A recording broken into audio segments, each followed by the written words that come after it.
ओम नमः ओम नमः। ओंकारं बिंदुसंयुक्तं नित्यं ध्यायन्ति योगिनः कामदं मोक्षदं चैव ओंकाराय नमो नमः। मंगलम भगवान वीरो मंगलम गौतम मुनि मंगलम कुंद कुंदादियो जैन धर्मोस्त मंगलम सर्व मंगल मांगल्यम सर्व कल्याणकारकम प्रधानम सर्वधर्माणां जैनम जयतु शासनम।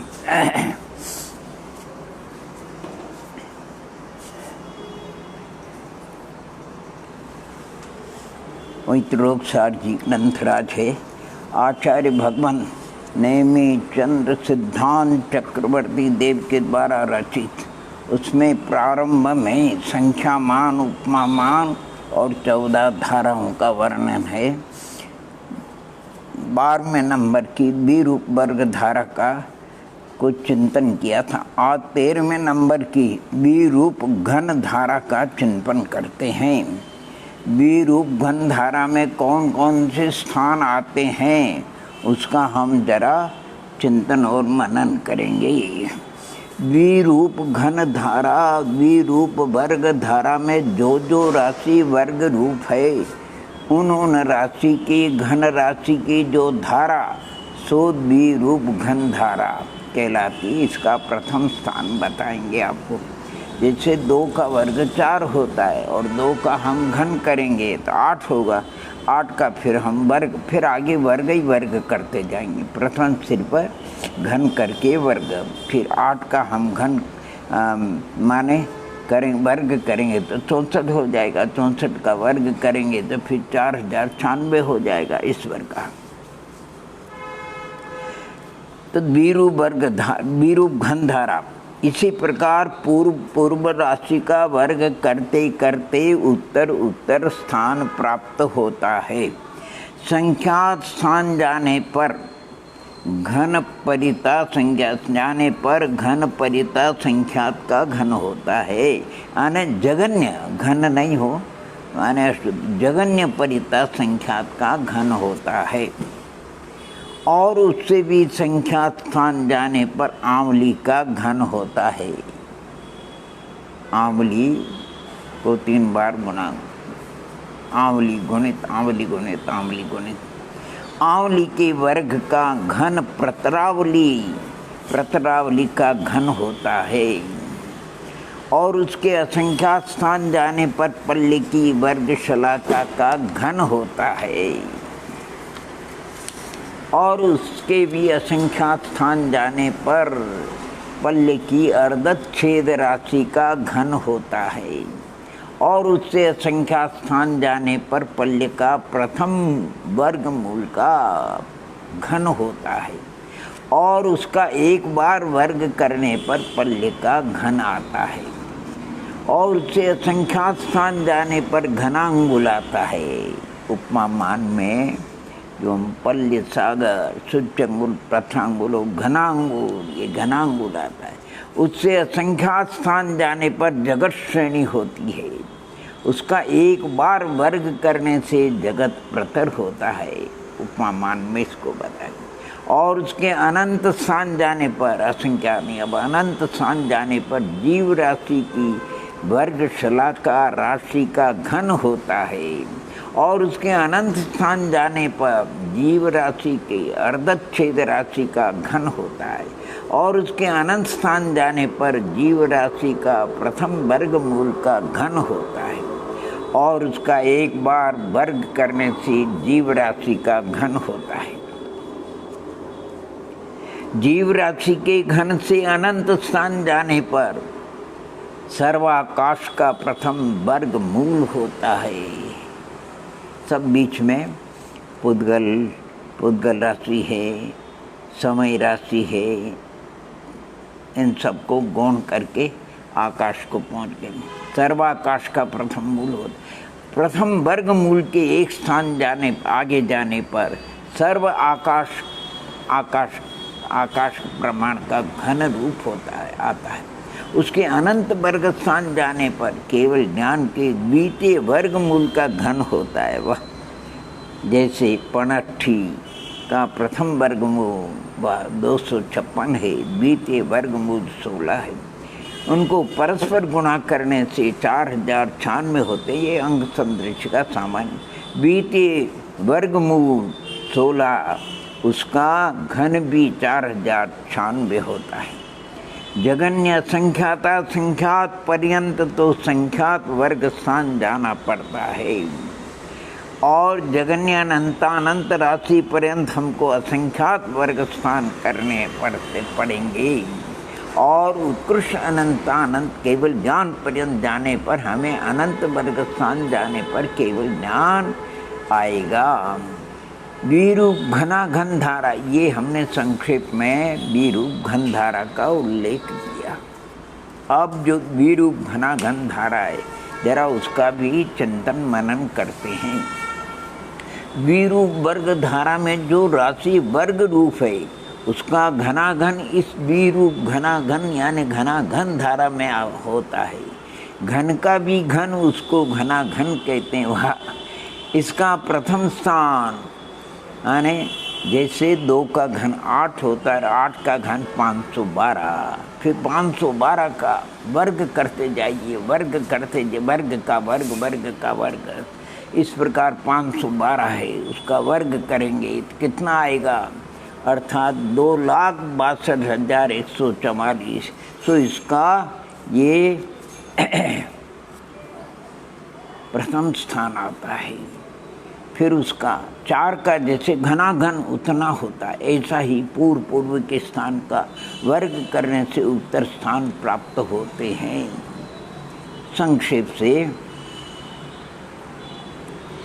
ऐसे असंख्यात स्थान जाने पर इस घनाघन लोकाकाश के प्रदेश के प्रमाण रूप लोक के प्रदेश होते हैं, वह प्रदेशों की संख्या आ जाती है।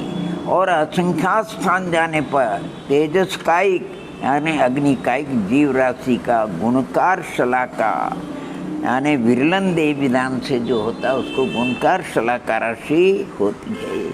उससे असंख्यात स्थान जाने पर तेजस कायिक जीव राशि की वर्ग शलाका राशि होती है। क्या बात! और उससे असंख्यात स्थान जाने पर तेजस कायिक जीवों के अर्धच्छेद होते हैं। और उससे असंख्यात स्थान जाने पर तेजस कायिक जीव का प्रथम वर्गमूल होता है, और उसका एक बार वर्ग करने से तेजस कायिक जीव राशि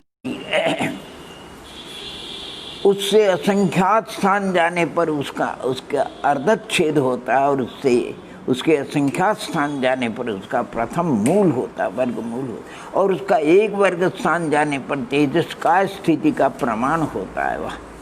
और उसके असंख्यात स्थान जाने पर अवधि ज्ञान क्षेत्र की वर्ग शलाका होती है, अवधि ज्ञान का जो क्षेत्र है, और उसके असंख्यात स्थान जाने पर उसका अर्धच्छेद होता है, और उसके भी असंख्यात स्थान जाने पर उसका प्रथम वर्गमूल होता है, और उसका एक बार वर्ग करने पर सर्वावधि ज्ञान का विषयभूत उत्कृष्ट क्षेत्र का प्रमाण आता है। सर्वावधि ज्ञान असंख्यात लोक प्रमाण।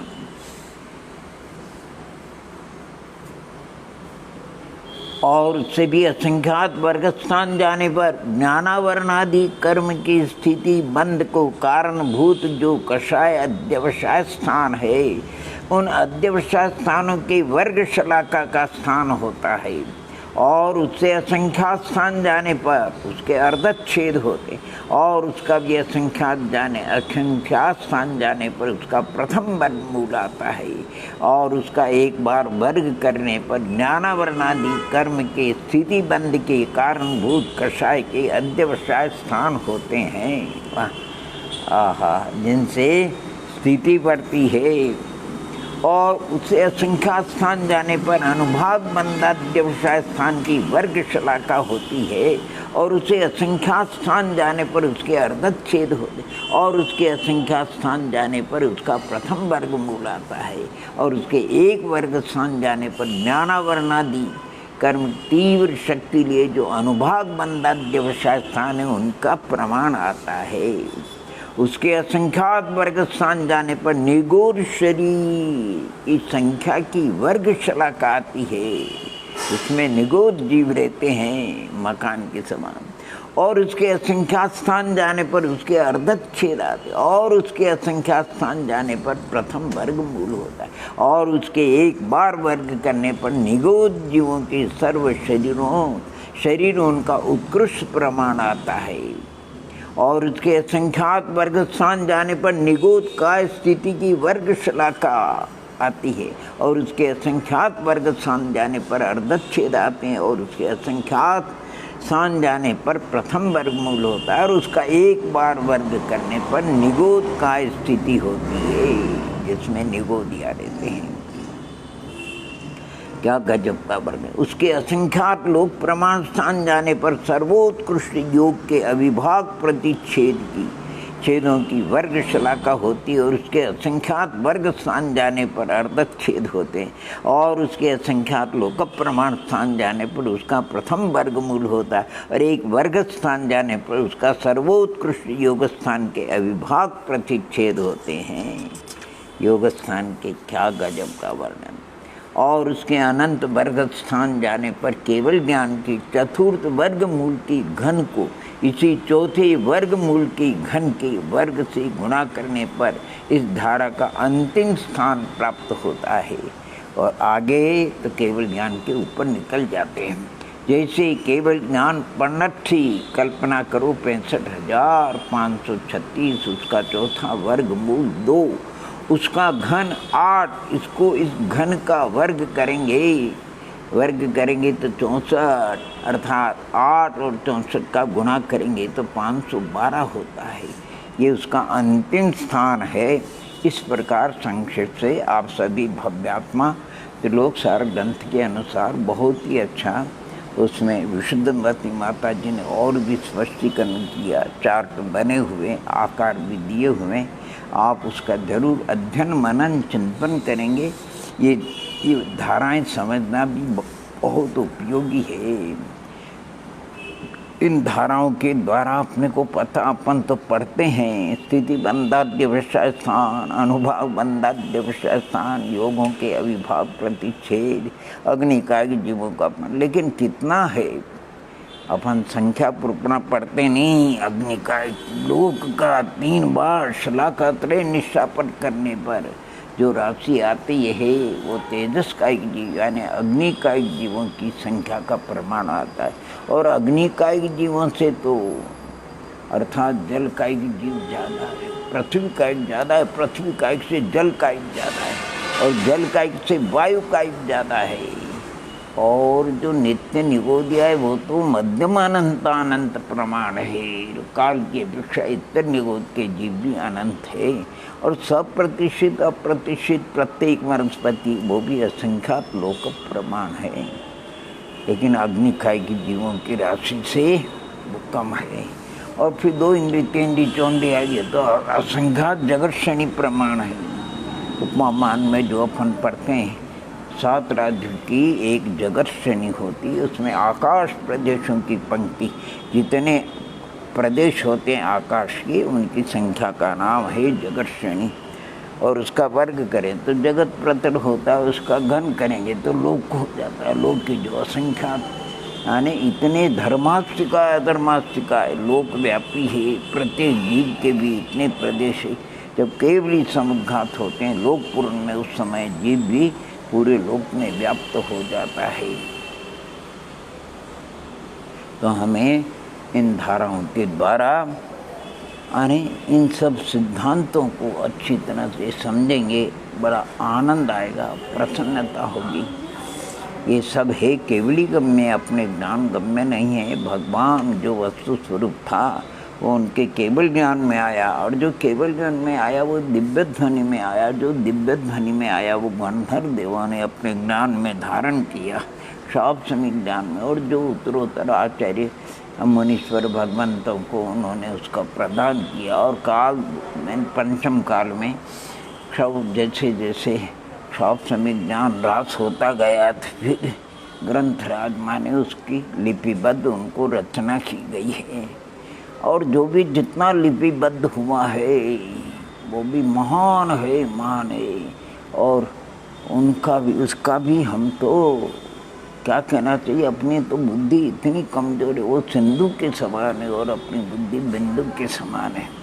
आत्मसात करना बहुत ही कठिन है, लेकिन प्रयोजनभूत जो अपना कर्तव्य कार्य है, जो आचार्य भगवंत ने बताया है, वो बहुत सहज सरल है। अब किसी भी ग्रंथ के माध्यम से, बड़े ग्रंथों का अगर भाव भाषित न हो, समय सारादि ग्रंथ सब में एक ही मात्र कल्याण का मार्ग प्रशस्त किया है। हे भव्यात्माओं, भेद और अभेद रत्नत्रय की आराधना करके मुख्योपचार दुभेद यो बड़भागे रत्नत्रय धरे। जिन्होंने धारण किया वो मोक्ष गए, धारण कर रहे मोक्ष जा रहे और आगे धारण करेंगे वो मोक्ष जाएंगे। इस प्रकार हमें भेद और अभेद रत्नत्रय की आराधना करते हुए जल्दी से जल्दी अनंत सिद्ध अवस्था को प्राप्त करना चाहिए। आने चतुर्थ गुणस्थान, वैसे पंचम गुणस्थान, छठे गुणस्थान निर्तिशय, सातवें गुणस्थान में भेद रत्नत्रय की मुख्यता, क्योंकि वहाँ पर सराग चारित्र है और आगे वीतराग चारित्र का अविनाभावी वीतराग सम्मित, वहाँ अभेद रत्नत्रय की प्रधानता से वर्णन है। इस प्रकार हमें जो कुछ मार्ग बताया आचार्य भगवंतों ने, वस्तुतः वो मार्ग अनादि से था, आज भी और अनंत काल तक रहेगा।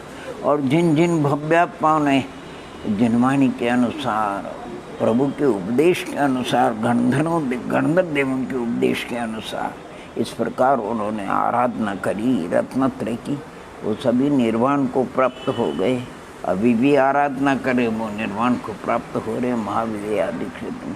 और आगे जो भव्यात्मा आराधना करेंगे वो भी अक्षय तिंडी आनंद पद को प्राप्त होंगे। यानी इन सभी बहुत कुछ है, अपना शास्त्र में गान है। त्रिलोकसार ग्रंथराज में ही स्पष्ट किया है 48वीं गाथा में, किसमें प्रकरण आया है, बोले कि जो ज्ञान की, सम्यक ज्ञान की 5 परियां हैं, मति, श्रुत, अवधि, मन, परिवर, केवल ज्ञान। यानी मति ज्ञान, श्रुत ज्ञान, अवधि ज्ञान, मन, परिवर ज्ञान, केवल ज्ञान। तो कहते हैं मति श्रुत ज्ञान उनका तो माने उनकी शक्ति तो संख्याता है, ये द्रव्य क्षेत्र काल भाव को विषय करने की है, जानने की। अवधि और मन परिज्ञान वो असंख्याता द्रव्य क्षेत्र काल भाव को विषय करते हैं, जानते हैं। और अनंता द्रव्य क्षेत्र काल भाव का विषय तो केवल ज्ञान का ही विषय बनता है। केवल ज्ञान ही जान सकते हैं, केवल दर्शन वाले। बाकी छद्मस के ज्ञान के वो नहीं, छद्मस आगम से उसको जान करके श्रद्धा करता है।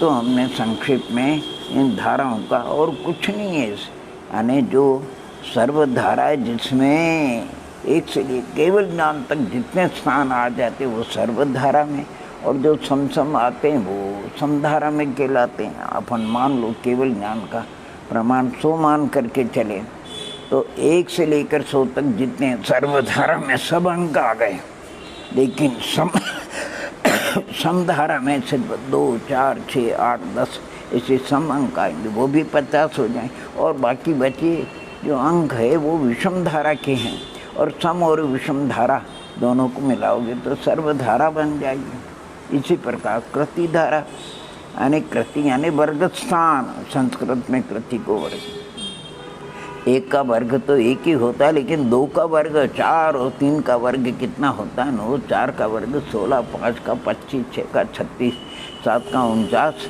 और 8 का 64, 9 का 81 और 10 का 100। इस प्रकार ये 10 स्थान तो कृति धारा के, और बीच के जितने बच गए वो सभी अकृति धारा के स्थान है। ये मात्र यानी अंग संदृशिका समझने के लिए दृष्टांत दोनों मिलाओ। अकृति धारा के 90 स्थान है, कृति धारा के 10 से दोनों मिलाओगे तो सर्वधारा बन जाए। इसी प्रकार घन धारा, 1 का घन, 2 का घन 8 होता है, 3 का घन 27 होता है, 4 का घन 64 होता है। अगर हम 5 का घन करें तो ऊपर चले जाते हैं, इसलिए 4 स्थान घन धारा के हुए, 1, 8, 27, 64 और बाकी जो बचे 96 स्थान वो सभी अघन धारा के स्थान है। दोनों मिलाएंगे 96 और 4 तो सर्वधारा हो जाएगी। इसी प्रकार प्रतिमात्रिक धारा अर्थात 1 से लेकर 10 तक हम वर्ग करेंगे तो 100 तक जाएंगे, 11 का वर्ग करेंगे तो 100 से ऊपर निकल जाएंगे।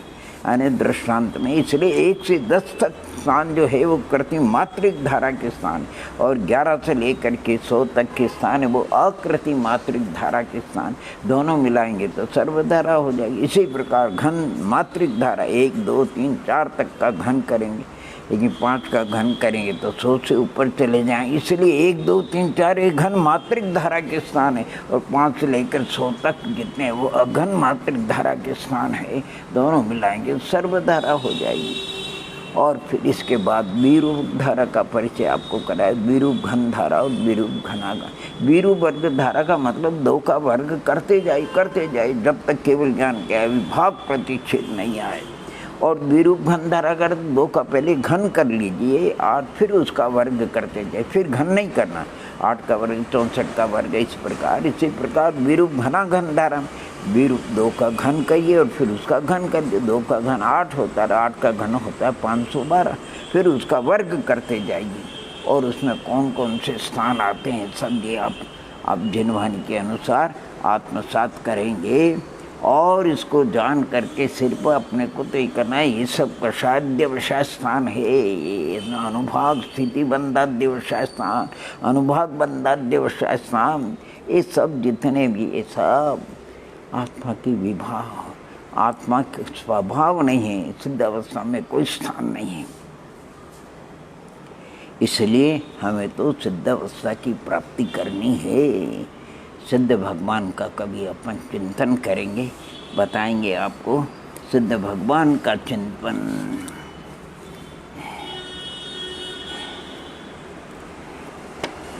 आज सिर्फ ओम नमः रखते।